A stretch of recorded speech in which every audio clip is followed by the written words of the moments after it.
जय श्री कृष्णा। दोस्तों, भक्त ही एकमात्र ऐसा है जो हृदय से यदि भगवान को याद करे तो परमपिता परमात्मा भी स्वयं को उसके अधीन कर देते हैं। इसलिए कहा भी गया है कि सच्ची भक्ति से भगवान भी भक्त के वश में हो जाते हैं। यदि भक्त कभी संकट में पड़ जाए तो स्वयं भगवान उसकी रक्षा करने जाते हैं। ऐसी ही एक कहानी सुनाने जा रही हूँ।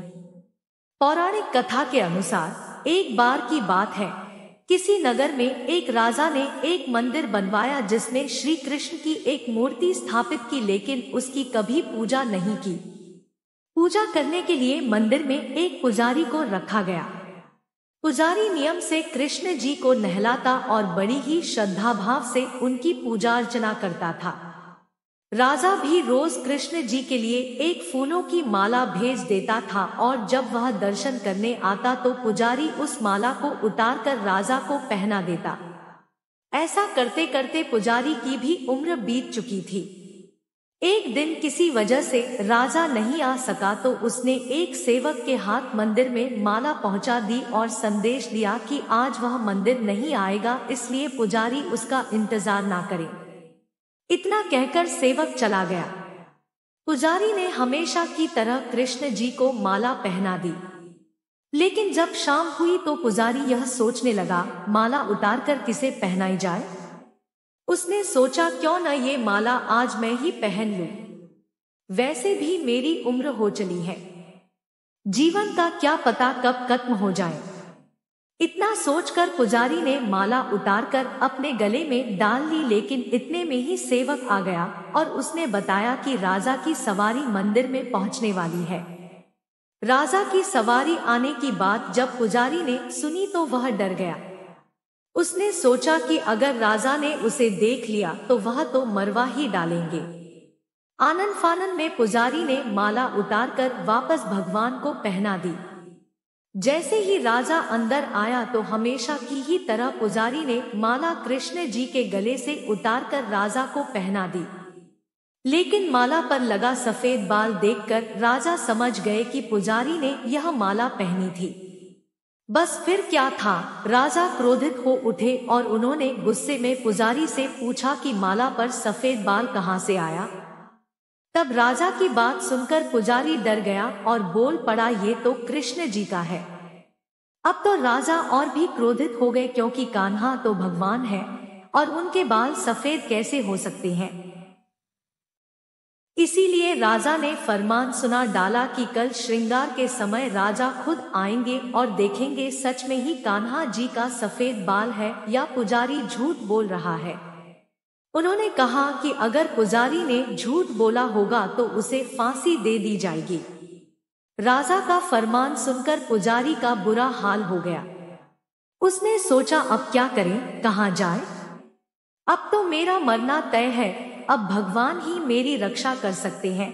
तब रोते रोते वह भगवान की शरण में पहुंचा और उनसे कहा कि हे केशव, मुझसे झूठ बोलने का अपराध तो हुआ है, लेकिन हो सके तो मुझे क्षमा कर दे और राजा से रक्षा करे।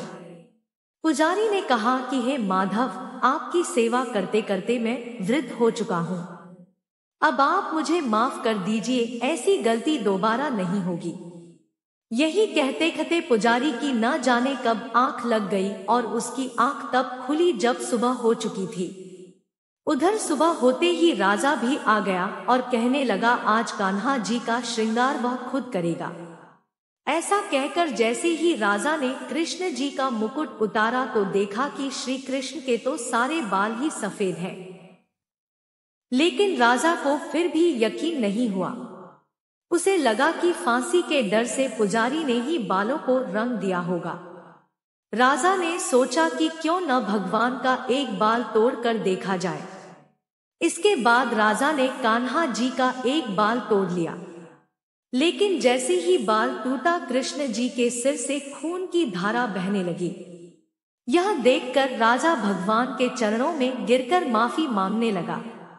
तभी श्री कृष्ण की मूर्ति से आवाज आई, हे राजन, तुमने मुझे केवल मूर्ति मात्र ही समझा, इसलिए आज से मैं तुम्हारे लिए केवल मूर्ति मात्र ही रहूंगा। लेकिन पुजारी ने सच्चे मन और पूरी श्रद्धा से मेरी भक्ति की है, इसलिए उसकी अनन्य भक्ति को देखकर मुझे अपने बाल सफेद करने पड़े। कृष्ण जी ने कहा कि भक्ति में कभी भी संशय नहीं होना चाहिए और सच्चे भक्त की लाज बचाने में स्वयं आ जाता हूँ। भक्ति में बहुत शक्ति होती है। भक्ति का तात्पर्य है स्वयं के अंतस को ईश्वर के साथ जोड़ देना। जुड़ने की प्रवृत्ति ही भक्ति है। ईश्वर के प्रति निष्ठापूर्वक समर्पित होने वाला सच्चा साधक ही भक्त है। जिसके विचारों में शुचिता, पवित्रता हो, जो अहंकार से दूर हो, जो किसी वर्ग विशेष में न बंधा हो, जो सबके प्रति समान भाव वाला हो, सदा सेवा भाव मन में रखता हो, ऐसे व्यक्ति विशेष को हम भक्त का दर्जा दे सकते हैं। नर सेवा में नारायण सेवा की अनुभूति होने लगे, ऐसी अनुभूति ही सच्ची भक्ति कहलाती है। गीता में भगवान श्री कृष्ण कहते हैं, जो पुरुष आकांक्षा से रहित, पवित्र, दक्ष और पक्षपात रहित है, वह सुखों का त्यागी मेरा भक्त मुझे प्रिय है। परंतु अफसोस यह कि इस दौड़ती भागती और तनाव भरी जिंदगी में हम कई बार प्रार्थना में भगवान से भगवान को नहीं मांगते, बल्कि भोगविलास के कुछ संसाधनों से ही तृप्त हो जाते हैं। जब व्यक्ति दुनियादारी से दूर हटकर अपनी महत्वाकांक्षाओं को नियंत्रित करता है, तभी उसकी चेतना झंकृत होती है। भक्ति थी मीरा की, भक्ति थी चैतन्य महाप्रभु की, बुद्ध की, नानक की और महावीर की। जब सब लोग रात में सो जाएं और उस समय भी जिसके मन में परमपिता को पाने की हुंकार उठे, तो समझे वही सच्चा भक्त है। भक्त सही मायने में सुख और आनंद का पर्याय है। जब आपकी कामना या प्रार्थना राममय हो जाए, तो समझे कि यही भक्ति है। भक्ति भाव का आधार प्रेम, श्रद्धा और समर्पण है। भगवान राम ने शबरी के झूठे किए बेर भी प्रेम और भक्ति भाव के कारण खाए थे। मन में भक्ति भाव के उठने के बाद भक्त के व्यक्तित्व के नकारात्मक गुण दूर हो जाते हैं और उसके व्यक्तित्व का उन्नयन होने लगता है। भक्त अहंकार से मुक्त होकर अपनी अंतस चेतना में ईश्वर की अनुभूति करने लगता है।